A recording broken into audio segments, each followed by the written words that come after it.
নমস্কার বন্ধুরা, কেমন আছেন সবাই? আজকের নতুন একটি ভিডিওতে আপনাদের সবাইকে স্বাগত জানাই। আজ রান্নাবান্নার সাথে আপনাদের সাথে একটু আড্ডা দিয়ে নেব। আর আজকের গল্প আমাদের সমাজ ব্যবস্থার কিছু গল্প আপনাদের সাথে তুলে ধরছি, অবশ্যই জানাবেন। আর আমার আজকে নতুন বা পুরনো বন্ধুরা সবাই একটু পাশে থাকবেন, ভরসা রাখবেন আমি ঠিক সময় মতো পৌঁছে যাব। একটু ব্যস্ততার কারণে ঠিক পৌঁছতে পারছি না, তো ঠিক সময় করে আপনাদের পাশে পৌঁছে যাব। তো চলুন, আজকের সারা দিনের কাজের সাথে সাথে আপনাদের সাথে কিছু সমাজের গল্প আপনাদের সাথে শেয়ার করে নিচ্ছি। আজ একটু ছেলের জন্য টিফিন বানিয়ে নিচ্ছি ডালিয়ার উপমা। দুপুরের মেনুতে আছে মাছের ঝোল আর একটু করলা ভাজা, আর ডিনারে আছে রুটি আর ডাল আলুর ভর্তা। ব্যাস, এটাই আজকের মেনু। তো সব মেনুই আপনাদের সাথে বলে দিলাম, তবে রান্নাটা শেয়ার করব না, কিছু গল্প আপনাদের সাথে শেয়ার করে নিচ্ছি। বাড়ির পাড়ার চেনা ছবি, পাড়া প্রতিবেশী সব কিছু মিলিয়ে সে এক যুদ্ধ, যা দেখা যায় না, মনে মনে অনুভব করা যায় মাত্র। সংসার আমাদের আয়না, সেই আয়নায় সব কিছু ফুটে ওঠে। আমাদের সংসার জীবন অনেক কিছু আঙুল তুলে দেখিয়ে দেয় বা শিখিয়ে দেয় বলতে পারেন। সব মেয়েদের জীবন তো আর সমান হয় না, কেউ পায় সুখের, আবার কেউ দুঃখের ঘাড়ি টানতে টানতে কিছু মেয়ের জীবন শেষ হয়ে যায়, হয়তো শেষ পর্যন্ত তার অস্তিত্বই থাকে না। সেই ছোট্ট মেয়ে মা বাবার আদর যত্নে মানুষ করা, যে কখনো ভালোবাসা ছাড়া মুখে রংচটাভাবে কথা শোনেনি কারো কাছ থেকে।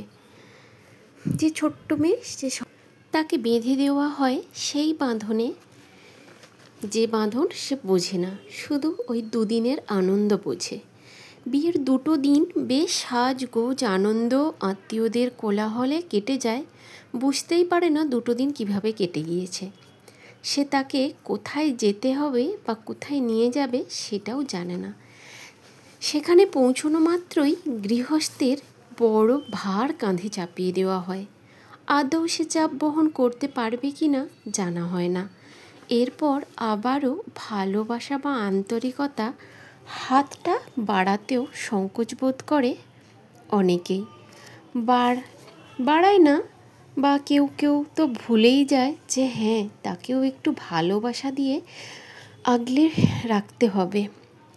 নতুন বউয়ের প্রতিভা দেখা হয়, কী গুণ আছে, রান্না কতটা সুন্দর করতে পারে, হাতের কাজ জানে তো, হ্যাঁ এই কাজটা পারে না ঠিক করে, কীরকম মেয়ে, মা বাবা শিখিয়ে দেয়নি বুঝি।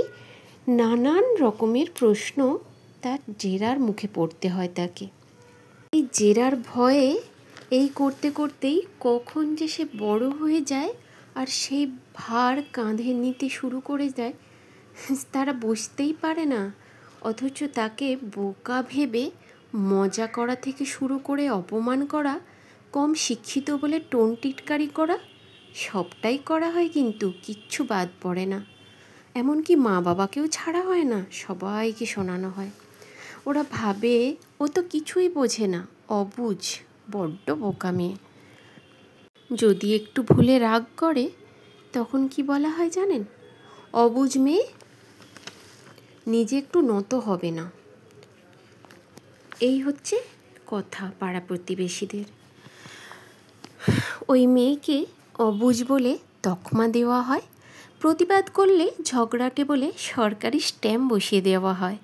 বলা হয় আরে ও তো নত হবে না, ওর জেদ বেশি, নিজের জেদ বজায় রাখবে। আদৌ কি তারা বুঝবে সমাজের ওই নীতিপরায়ণ পাড়া প্রতিবেশীরা, যে তারও একটা সুন্দর মন আছে, ভালোবাসা চায়, সেও সবাইকে নিয়ে মানিয়ে গুছিয়ে নিয়ে থাকতে চায়। তারও কষ্ট হয় বুকে বেঁধে ওই কথাগুলো। যখন মা বোনকে টেনে কথা শোনানো হয়, বড্ড কাঁদে মন। সে কাঁদতেও পারে না, কাউকে জানাতেও পারে না, অথচ বুকের ভার বুকে নিয়ে বয়ে বেড়ায়। যার আশা করে সঙ্গে একটু সাপোর্টের, সেও বোধ হয় মায়ের আদরে দুলাল। কখন যে ভুলেই যায় যে সে সংসার করেছে, তাকেও একটু সঙ্গে সাপোর্ট দেওয়া দরকার। এই সব কারো আর মাথায় থাকে না। এই সব সমাজের কষ্ট, দুঃখ, যন্ত্রণা বুকে বেঁধে সেই মেয়ে অনেক ম্যাচুরিটি হয়ে গেছে এখন, তার বুঝতে শিখেছে, প্রতিবাদ করতে শিখেছে। কিন্তু সেই প্রতিবাদের ঝুড়িতে যখন নিজের জন্য চাইতে শিখেছে, তখন সে একদম বাজে মেয়ে, ভালো না, একদম ভালো না, ওই বউটা একদম ভালো না, এই সমস্ত তকমা শুনতে পেয়েছে। সেই সমাজের দেওয়া অপরিচিত দুঃখ বঞ্চনার কঠিন প্রতিচ্ছবি যা বাস্তবে আয়নার সামনে দাঁড় করিয়ে দিয়েছে সেই মেয়েটিকে। তোমার দিকে আঙুল তুলে দেখিয়ে দেয় ওই পাড়া প্রতিবেশী যে তুমি কতটা স্বাধীন। আদৌ কি এই এখনো পর্যন্ত এই যুগে এসেও সত্যিই কি মেয়েরা স্বাধীন? নিজের মন মর্জি মতো আদৌ কি সে চলতে পারে? তার নিজের মতামত কি কেউ জানতে চায় যে সে এই যে কোনো কাজ হোক বা যাই হোক সে রাজি কি না? না, নেওয়া হয় না তার মতামত। কেন জানেন তো? সে মেয়ে। মেয়েদের আবার কোনো মতামত আছে নাকি? মেয়েদের মতামত নিয়ে কেউ কাজ করে? পুরুষত্বের গায়ে না ভীষণ আঘাত লাগে। পুরুষ বলে পরিচয় দেবে কি করে যদি মেয়ের কাছ থেকে কোনো ডিসিশান নিয়ে নেওয়া হয়? পুরুষত্ব মানবে কি তারা? সেই জন্য নিজেকে পুরুষ দেখাতে হবে। এই জন্যই এখনো পর্যন্ত মেয়েদের কোনো মতামত নেওয়ার প্রয়োজন মনে হয় না। কিছু কিছু, তবে সবার ক্ষেত্রে বলছি না, সমাজের বুকে এরকম অনেক প্রমাণ যা নিজে চোখে দেখা, মানে সামনে থেকে দেখা বলতে পারেন। তাই সেই গল্পটি আপনাদের সাথে আমি শেয়ার করলাম। জানি না কার কীরকম লাগবে, তবে যেটা আমার মনে হয়েছে যে হ্যাঁ, আদৌ কি সমাজ বদলেছে? সেই তখনও আগেও যেরাম ছিল এখনও সেই। মেয়েদের মাথায় ঘোমটা দিতে হবে, মেয়েদের বাড়ির ভেতরে থাকতে হবে, লোকের সামনে আসা চলবে না, কত কিছু নিয়ম। বাইরে থেকে যদি কেউ মাঠের কাজ করে আর সেই বউ যদি খাওয়ার পরে সেই বাসন এঁটো তুলে ধুয়ে আনে, তাকে পুকুরে স্নান করিয়ে আনা হবে, সেটাও মেনে নিতে হবে, তারও প্রতিবাদ করা চলবে না এই সমাজেও এসে। এইসব চোখে দেখা অনেক সত্য, যেটা সামনে থেকে দেখেছি, এরম আজও ঘটে চলেছে আমাদের সমাজে। কতটুকু উন্নত জানি না, কিছুটা আপনাদের সামনে তুলে ধরলাম। তো যাই হোক বন্ধুরা, দুপুরে খাওয়া দাওয়ার পরে বিকেলে একটু আকাশের দিকে তাকিয়ে দেখলাম বৃষ্টি তো অনবরত হয়েই চলেছে। একটু বন্ধ হয়েছিল, তারপরে ফিরে এসে সন্ধে দেখালাম। সন্ধে দেখিয়ে ছেলের জন্য আবার টিফিনের তোড়জোড়। এখন বর্ষার দিনে ওই রান্না বান্না নিয়েই বাড়িতে আর সেরকম কাজকর্ম বলতে ওই জামা কাপড় ধোয়া এইসব। তো এইসব আর আপনাদের সাথে শেয়ার করি না, এমনি অফ ক্যামেরাই করে নিই।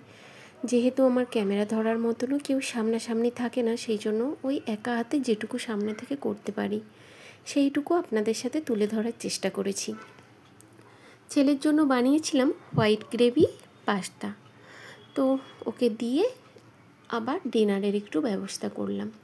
যেহেতু আমাদের এখানে এখন মার্কেটের অবস্থা খুবই খারাপ, কাজকর্ম নেই বললেই চলে, তো তাড়াতাড়ি সব আসা হয়ে যায় আর খাওয়া দাওয়াটাও এখন তাড়াতাড়ি হয়ে যায়, সেই জন্য তাড়াতাড়ি রান্নাবান্নাও করে নিই এখন। তবে সব দিন সমান নয়, এখন একটু কাজ নেই বলে তাই তাড়াতাড়ি রান্নাবান্নাটা হয়ে যায়। ওকে টিফিনটা দিয়েই রুটিও করে নিলাম। আর কি, সমানে এখন অঝোরধারায় বৃষ্টি হচ্ছে, আর এই যে রাত্রিতে এখন বৃষ্টিটা শুরু হয়েছে, এখন সেই সারা রাত্রি ধরে বৃষ্টি হচ্ছে, কয়েকদিন যাবৎ ওই একই পরিমাণে বৃষ্টি হয়ে চলেছে। তো সাথে চারিদিকটা বৃষ্টিতে বাড়ির মধ্যে যেমন হয় আর কি, দেশেও তো শুনছি সব বন্ধুদের মুখে সব জায়গাতেই বৃষ্টি হচ্ছে। তো বন্ধুরা, আমার যে বন্ধু যে প্রান্ত থেকে দেখছেন, বড়দের জানাই প্রণাম এবং ছোটদের অনেক অনেক ভালোবাসা জানিয়ে চালু করে রাখলাম। ডিনারে বানিয়েছি আলু আর ডালের ভর্তা, ওবেলার একটু মাছের ঝোল রয়েছে, তাই আর কোনো চিন্তা নেই। আর এই যে রান্নার পরে গ্যাস ট্যাসগুলো পরিষ্কার করে রাখলাম, সকালে উঠেই আবার টিফিন বানাতে হবে, ওই জন্য পরিষ্কার থাকলে সকালটা খুব সহজেই হয়ে যায়। তো চলুন বন্ধুরা, কাজকর্ম সেরে নিলাম। আপনাদের যদি কোনো অংশ ভিডিওটি ভালো লেগে থাকে অবশ্যই চ্যানেলটিকে লাইক সাবস্ক্রাইব করে পাশে থাকবেন এবং আপনাদের ওই কমেন্ট ধরে একটা ছোট্ট মিষ্টি কমেন্ট করে যাবেন। আমি ওই কমেন্ট ধরে আপনাদের পরিবারেও পৌঁছে যাব। আসলে এখন তো ভিডিওতেও ট্রাফিক জ্যাম হচ্ছে না, একটা দেখতে দেখতে কোথায় যে পৌঁছে যাই মনেই থাকে না, এই করতে করতে দেরি হয়ে যায়। তো চলুন আজ ভিডিওটা এখানেই শেষ করছি। ভালো থাকবেন, সুস্থ থাকবেন, দেখা হচ্ছে অন্য একটি ভিডিওতে। নমস্কার বন্ধুরা।